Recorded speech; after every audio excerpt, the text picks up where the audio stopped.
Hey everybody, it's Ron from Pick Dawgz, and this is Ron's Rundown. We're going to go over the MLB games scheduled for Saturday, September 16th, 2023. Now, if you like what you see, make sure to give this video a big thumbs up and subscribe to our channel. Don't forget to put your baseball picks in the comments section below. And if you're looking for my best bets, including my $19 rundown best bet, you can find those at the Premium Picks tab at pickdawgz.com. Alrighty, let's get into it. Here are the games for Saturday in Major League Baseball. First up, it's the Boston Red Sox taking on the Toronto Blue Jays. Chris Sale and Chris Bassett are your projected starters. Tough game here because on one hand, the Blue Jays are not playing good baseball. They were swept in a 4-game series at home against the Rangers. Chris Bassett, who has pitched well at Rogers into the season, struggled against the Rangers at home in that series. 5 1/3 innings, 9 base hits, 5 earned runs. However, on the other end, you got Chris Sale, who has struggled overall this season at 4.88 ERA, and more so on the road, facing a Blue Jays team that has a very low strikeout rate against lefties, a high walk rate, and good OPS numbers in the last month. I'm going to lean towards Toronto. Chris Sale gave up 6 earned runs his last start against the Orioles in a 13-12 loss, high-scoring game. I lean towards the over in this game as well, but I do think Chris Bassett bounces back here. Like I said, overall this year, he's got really good numbers. The Rogers Center was just one really bad outing in his last start. I think he bounces back. I think the Blue Jays grab the win, but a game I'll be staying away from. Next up, we see the San Diego Padres taking on the Oakland Athletics. We're going to see Matt Waldron and Mason Miller as the starters. I say why not take a shot here with the Oakland A's on the money line. I mean, Matt Waldron's got an ERA above 5 on the season, above 6.5 in the month of September thus far. 9 2/3 innings against the Phillies and Astros, only 4 strikeouts, giving up 2 homers and those 7 earned runs. Mason Miller's been solid this season, very small sample size, but 25 1/3 innings, 28 strikeouts, a 1.35 ERA at home so far in 13 1/3 innings. No home runs given up in his home innings as well. I'm going to take the Oakland A's on the money line in this one. Next up, the Texas Rangers taking on the Cleveland Guardians. Dane Dunning and Tanner Bybee are your starters. Dane Dunning's been tough to read as of late. I haven't been in love with his form. He gave up 9 earned runs and 3 home runs back on September 5th against the Astros, but then followed it up with a quality start granted against the Blue Jays. 6 innings, 3 runs, 3 walks, and 7 strikeouts in a 10-4 Rangers win. However, the Rangers are only just 1-4 in his last 5 starts, and even though he's been a bit better on the road this season, he has a really tough matchup against a Guardians team that does not strike out much against righties, and facing Tanner Bybee, who's been really solid at Progressive Field. 5-2 record with a 2.14 ERA in his starts at Progressive Field at home. He's given up 3 earned runs or fewer in all 5 of his last starts. Good strikeout numbers. He hasn't given up a single home run his last 3 games combined. Give me the Cleveland Guardians on the money line at Progressive Field.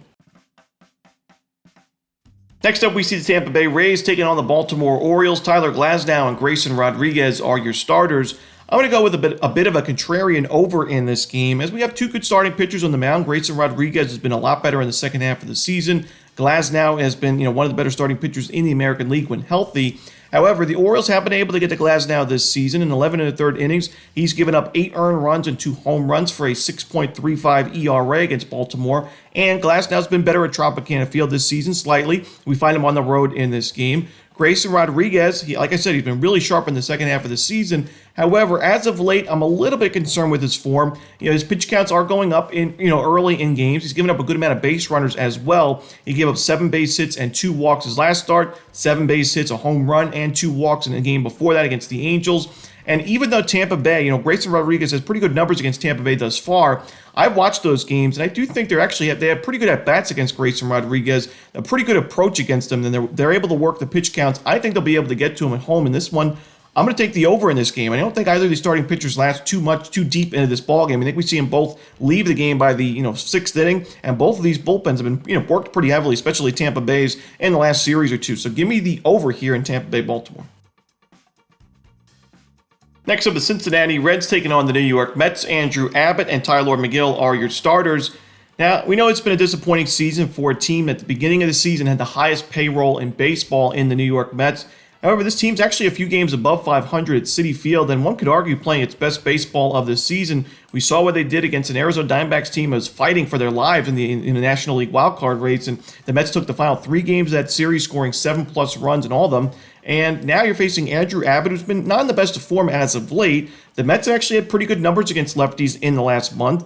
And Tyler McGill could be pitching his best baseball of the season. When you look at his last couple of starts, his last game, 5 innings, a shutout ball against another team that's going to be in the postseason in the Minnesota Twins. And before that, a 5 1/3 innings against the Mariners, again, giving up 3 runs, but good enough for a Mets win 6-3 the final. Give me the New York Mets here on the money line.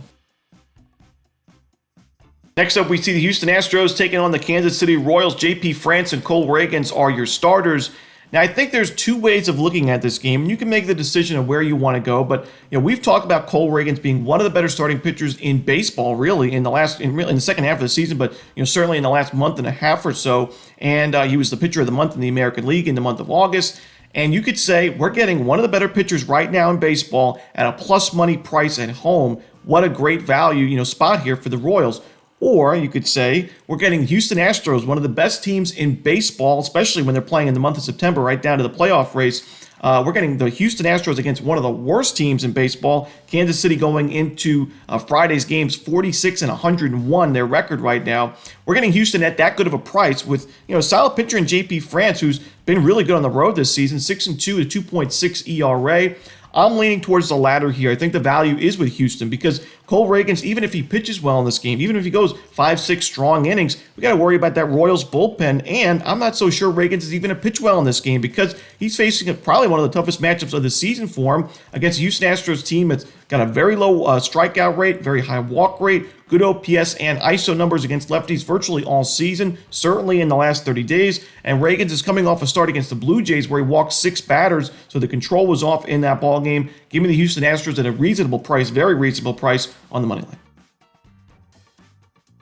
Next up, we see the Minnesota Twins taking on the Chicago White Sox. Pablo Lopez and Touki Toussaint are your starters.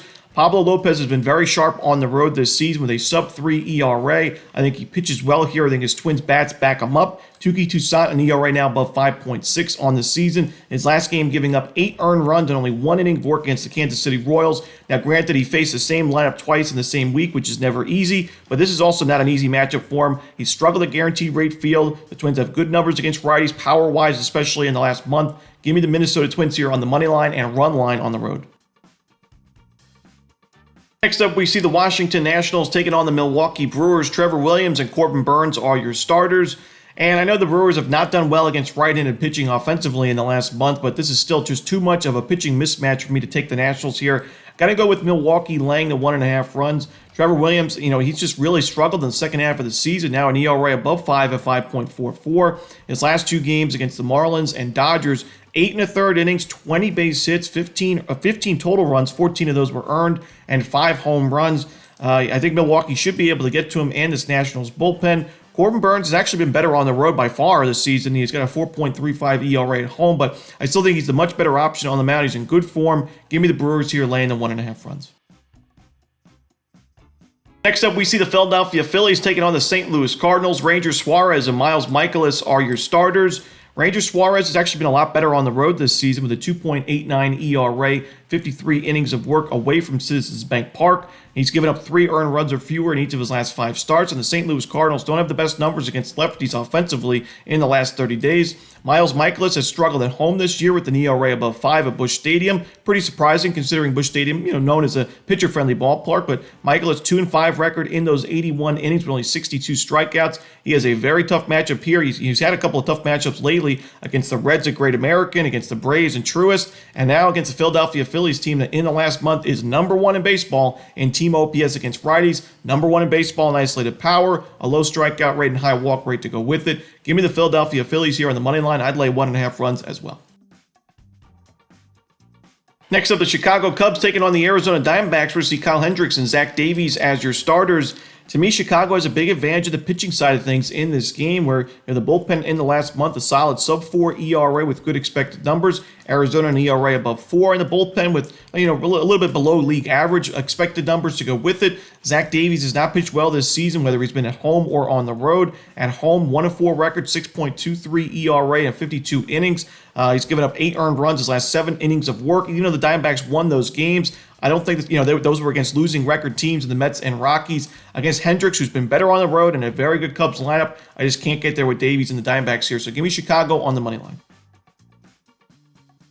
Next up, the Detroit Tigers taking on the Los Angeles Angels. We're going to see the rookie Sawyer Gipson-Long make his second start of his career, and Tyler Anderson on the other side for Los Angeles. Now, Gipson-Long pitched well in his major league debut. 5 innings, a 2-run ball, 5 strikeouts against the White Sox in a 3-2 Tigers win. But I do think this is a much tougher matchup. It's on the road against a better lineup, I would say, at least against righties in the Angels. And, Tyler Anderson on the other side has been better at home this season. He's in decent form. We saw 8 innings of work in his last game against the Guardians, 2 runs given up. So now a sub-4 ERA in his first 2 games in the month of September. I don't love this Angels bullpen, so I'm going to take the Angels in the first 5 innings in this one on the money line. Next up, we see the Los Angeles Dodgers taking on the Seattle Mariners. Clayton Kershaw and Bryce Miller are your starters. I'm going to give the advantage to the Mariners in this game. Kershaw hasn't been as good on the road as he has been at home. Also a little bit concerned with the fact that he's given up at least 1 home run in each of his last 5 games, including 2 of them in his last start against Miami. Miller's been better at T-Mobile Park than he has been on the road, which makes sense. T-Mobile Park, a very pitcher-friendly ballpark. 5-2 record there with a 3.62 ERA and 64 2/3 innings. I think he bounces back after struggling at Tampa Bay in his last game. And when you look at Kershaw, he also doesn't pitch very deep into ball games lately, at least. 5 innings or less in each of his last 5 starts. The Dodgers bullpen's been very good, but I don't think you want to stretch that bullpen for the 6th, 7th, 8th, and 9th inning. And if it goes to extra innings, even more so. So give me the Seattle Mariners here on the money line. And that's it. Those are the games for Saturday in baseball. Hope you enjoyed this video. If you did, don't forget to hit that like button and subscribe. And don't forget to put your baseball picks in the comments section below. Again, if you're looking for my best bets, you can find those at Pick Dawgz Premium. As always, this is Ron Romanelli. Good luck.